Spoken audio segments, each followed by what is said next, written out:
driving to Wichita to go visit my family. Now I am driving home, going to St. Louis. So I figured I would take a few minutes to talk about what I'm doing in 2026, right? As a furniture business owner, and trying to find the trends, find the markets that are going to work best for us, the pieces that are going to sell the way we need them to sell and grab customer attention. Like, what am I doing as far as my facility? What kind of, are we looking at loans? Are we looking at moving our building, acquiring new equipment, all these kind of things, hiring people, firing people, going to trade shows, all this fun stuff. That's all I'll try and cover in this quick little talk here, and see if it resonates with what you're doing. So anyway, my name is Eric Wilk, and I own the Sputnik Pro here in St. Louis, Missouri.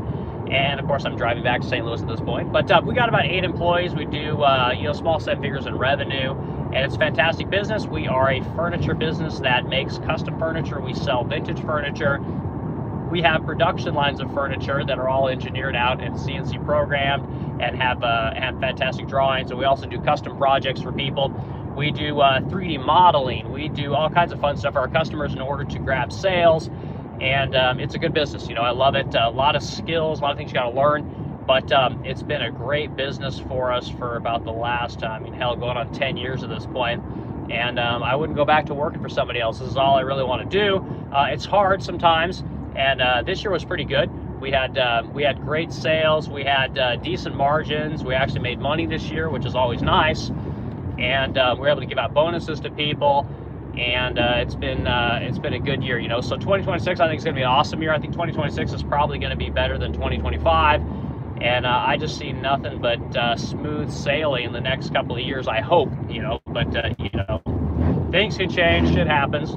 But I've got high hopes for this year. So, okay, so things for 2026, right? What am I doing this year? What are some of the things that I am considering?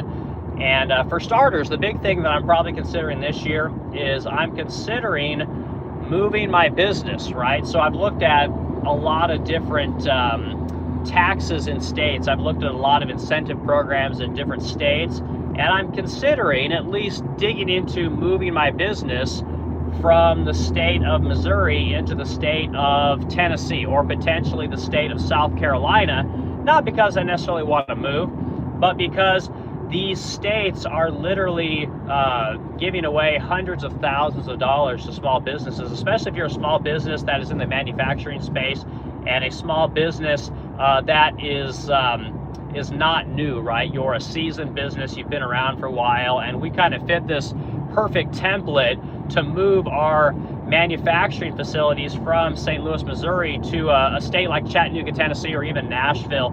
These states are giving out tremendous incentive packages to people, and I'll talk about those things just a little bit. And one of the things that I used a lot of Grok while I was driving. You can talk to Grok quite a bit, and pulled up a lot of contact information in the state of South Carolina and the state of Tennessee. Now, the state of Tennessee has no income tax, which is really cool. It also has very minimal property taxes, which, if you're like me and you live in Illinois, we basically get F'd in the A every day that we live there, which is fine. It's beautiful where we live, but it's just getting out of control. The property taxes have gone up significantly, and I believe that with the businesses leaving Illinois, especially like Cook County where Chicago is, that they're just going to end up sticking it to the rest of us that are staying in Illinois. So I'm potentially thinking about moving all operations, but it's a big move, right? Requires a lot of moving parts, requires a lot of dealing with employees, incentive packages, things like that, retention bonuses and things like that we may need to do to keep those people. But it's in the very early stages, so it's not something that I'm committed to doing. I'm acquiring a lot of information, and you can reach out to the state of Tennessee, that'd be tn.gov. You can write out to South Carolina, which would be sc.gov, and you can look at these economic packages. So that's something I'm working on. I'm potentially thinking about. It's kind of cool. So we got people coming in the chat. Let's see what we got in here, guys. Sorry, I'm driving, so I don't want to pay attention to chat too much, but I'll do just a little bit of content. So we got Annabelle is in here. I'm hoping they read that right. Hello, good to see you. Annabelle's in here. Great. We got who's this? Killing. Sorry.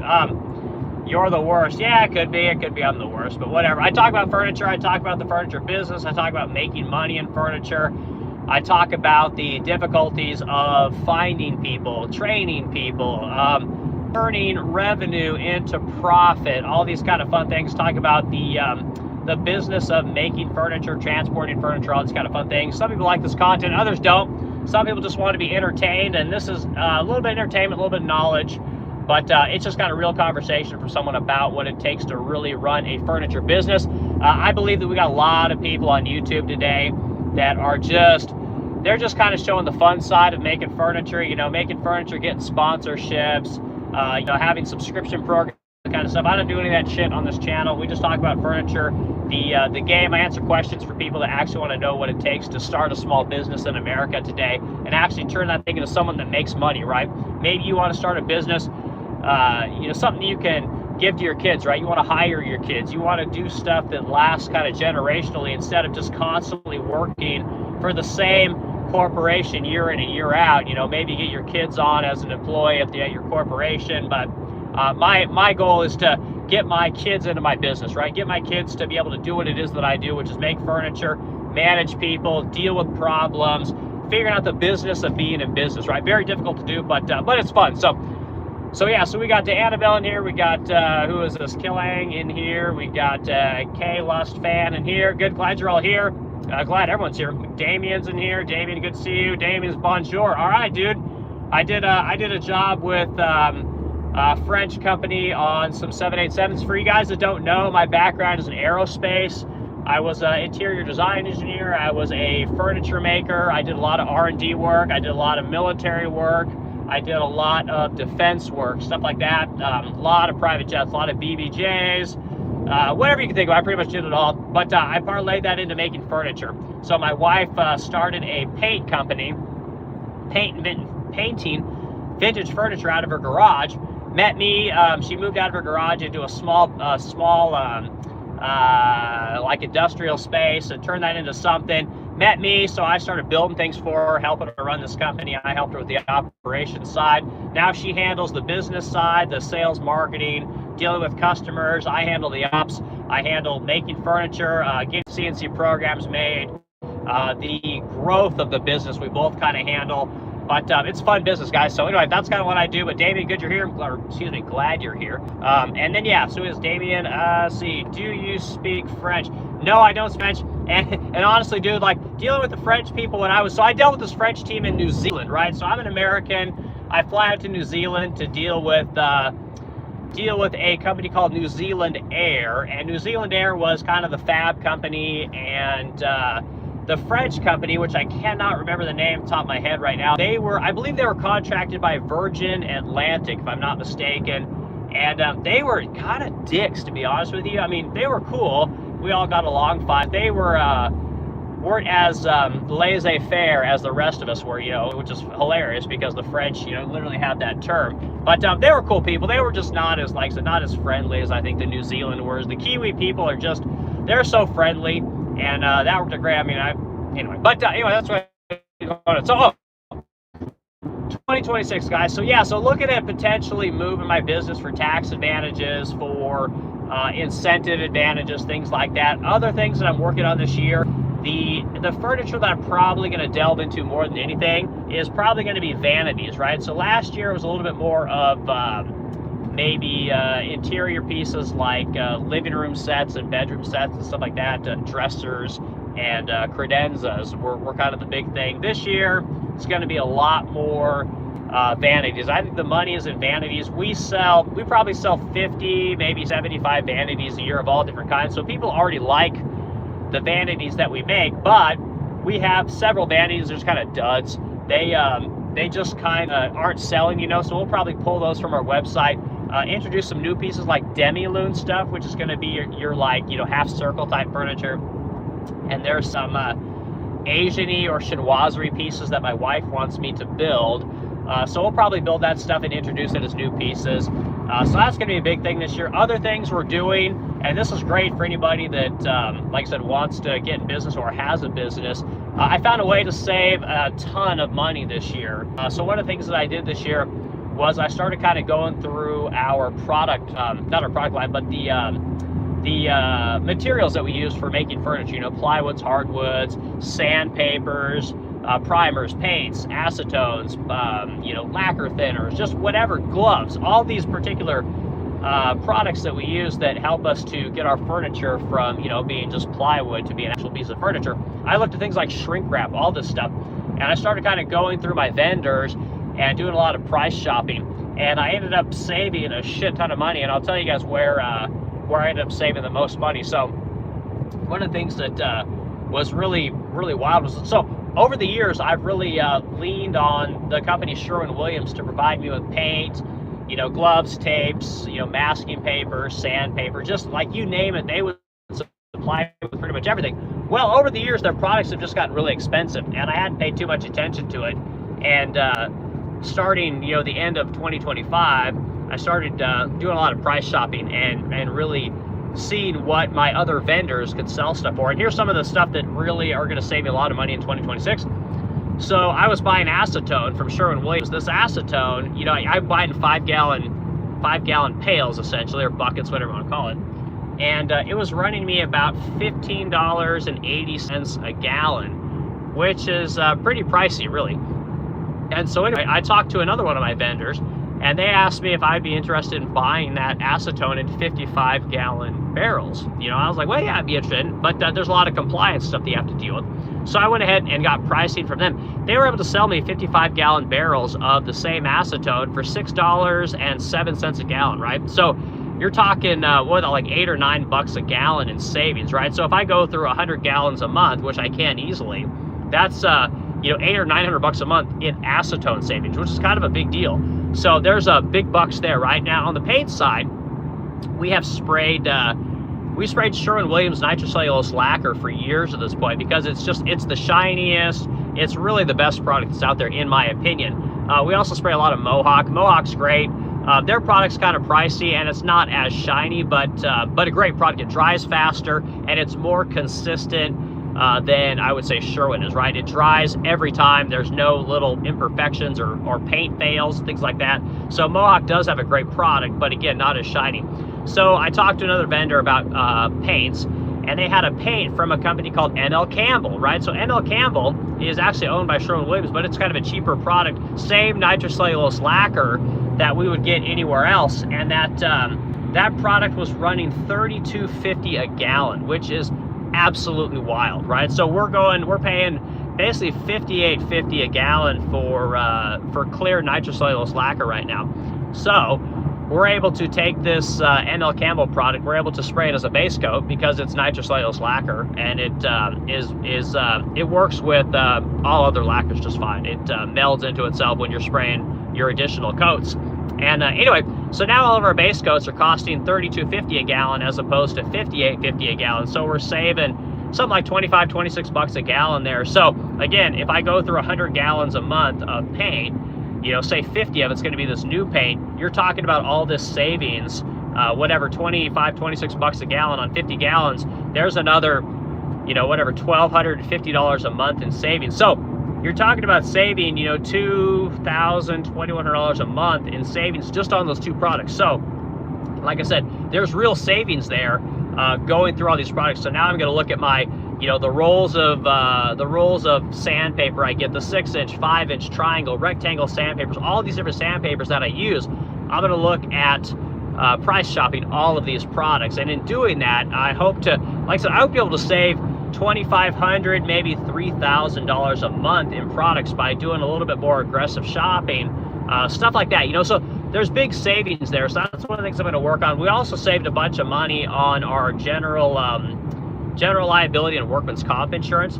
So this is the insurance that you have to carry for all of your employees and all of the insurance in your building, right? So we price shopped a lot of that, and I think we ended up saving something like $3,000 or $4,000 a year on that one, which is cool. You know, that's whatever, $300 or $400 a month. So I mean, that's big savings, guys. And if you want to stay in business, the easiest thing you could do is just a price shop, right? I mean, that's better than finding a better method to do something. That's better than, you know, finding cheaper employees, cheaper insurance, all these kind of things. You're literally buying the same product, you're just price shopping, you know, so it's kind of cool, you know. So doing a lot of that this year. Like I said, I talked about Band-Aids, I talked about potentially moving.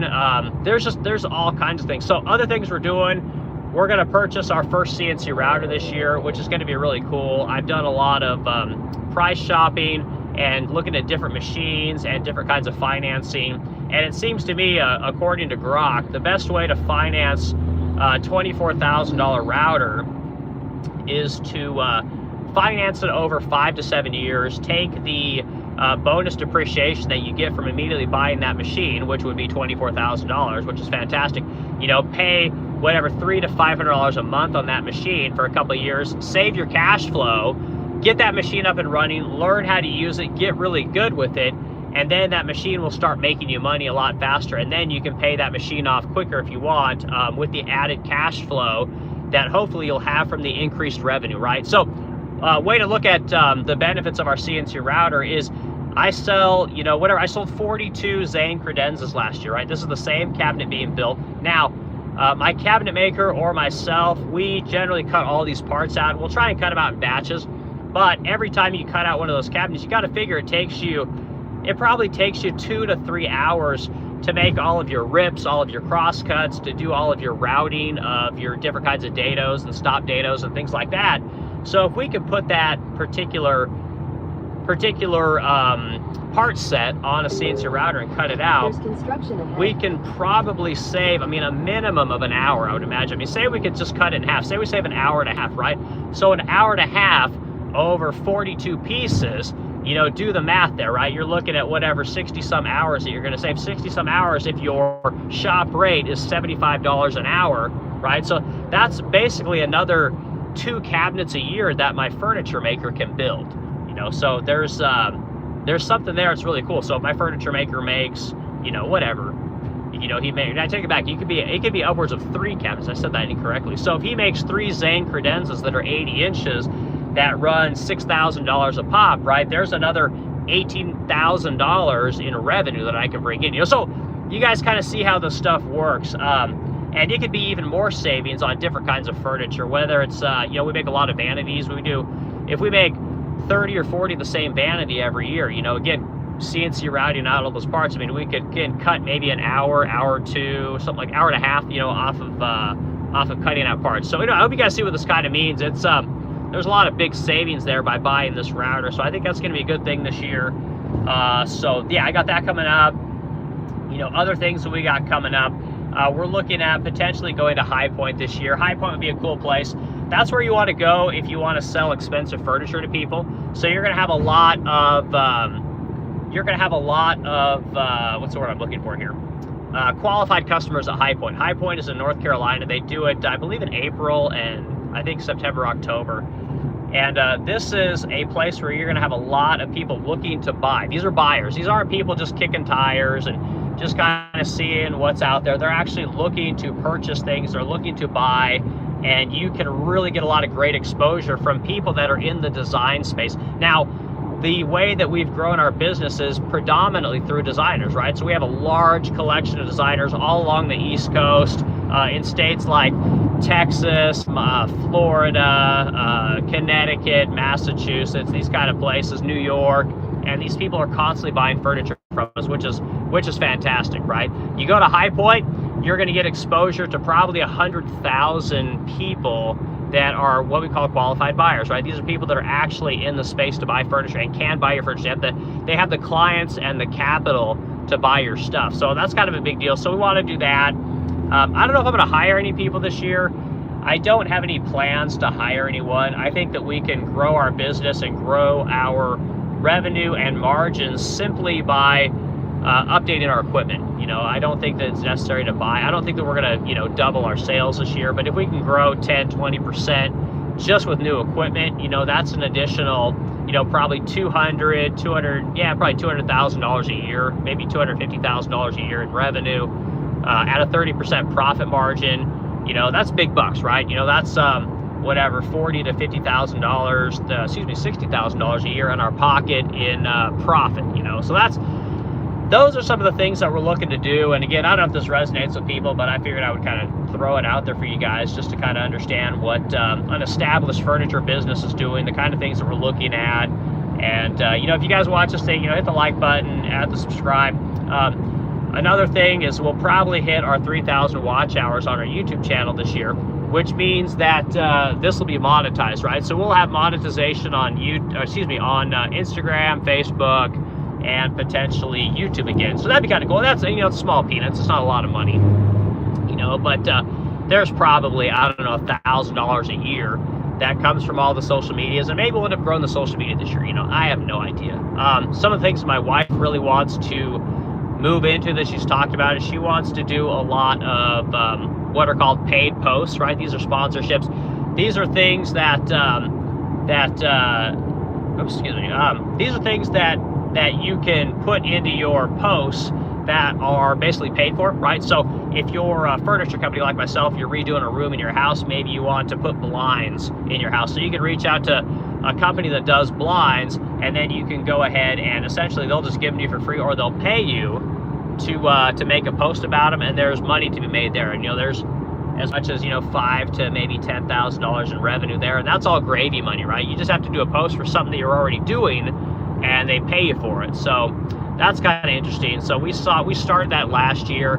We had several paid posts that were not paid monetarily. They were paid with products, which were fantastic because we were already doing those rooms anyway. So we probably got $3,000 to $5,000 in motorized blinds, probably a couple $1,000s in wallpapers, and I don't know what else there was in that, but it was kind of cool. This year we're redoing our kitchen, so we're probably going to go after a company like General Electric, which has a series of appliances called Monogram, right? So we priced them out, and they were about $30,000 to $40,000 for a suite of appliances. So we'll probably reach out to them, and because our social media is big enough, we should be able to do something with them, I hope. So we got that coming up. So you guys will see a brand new kitchen in my house, which is going to be pretty sick. But again, that's part of our advertising and marketing for our business, so that's another cool thing that's coming up, So those are some things that I got coming up, guys. We'll see new pieces this year. I don't know exactly what we'll see, but I know I'll push Vanity is pretty good. But other than that, I don't know what the hell we're going to push, So hopefully 2026 will be a better year. We got a lot of cool tax incentives coming up. There's a lot of like I said, this bonus depreciation thing's back, so if you're buying equipment for your business, you can expense all that stuff immediately, which is fantastic. So that's a good one there. Expensing of trips and meeting customers and stuff like that, that's going to be easier to expense this year or write off. So excited about that. So yeah, there's a lot of cool tax things for starting businesses, for existing businesses, and I talked about the R&D credit for everyone. You can actually get an additional write-off if you're researching and developing new products, new machines, new skills, all these kind of things. So grok that or Google it, and you guys see what section of the new tax code that's in and how you can write that stuff off. It's important to document how you're doing that, but there's a big savings there. So looking forward to that, guys. So the big thing this year is just pushing new products, new machinery, and basically increasing efficiency, increasing products through the efficiency, and hopefully growing revenue, increasing efficiency and margin to grow the amount of money we're going to make this year, and hopefully we can get the profit this year to have a 2 in front of it instead of a 1, and maybe a 3. Who knows? So that's what's going on. So guys, hope you like this content. Again, I do these talks just to tell people what business is, what it's like running a real business here in St. Louis, Missouri. Again, we make everything right here in the USA. We don't outsource jack shit. We're not into white label or doing all this third world manufacturing that a lot of the popular brands do. Companies like Our House, Restoration Hardware, Crate and Barrel, they all make their shit overseas, and then they come back here and charge you like they're making it here in America. You can actually afford to buy American-made furniture right here in America. It is pricey, there's no doubt about it, but it can be done, and it's a fantastic business, and I encourage everyone to do it. If you got any questions, I tell everyone, reach out via Instagram, via Facebook, YouTube, all these kind of sites. I'd be happy to answer any questions you guys have. So anyway, you guys have a great day, and talk to you later.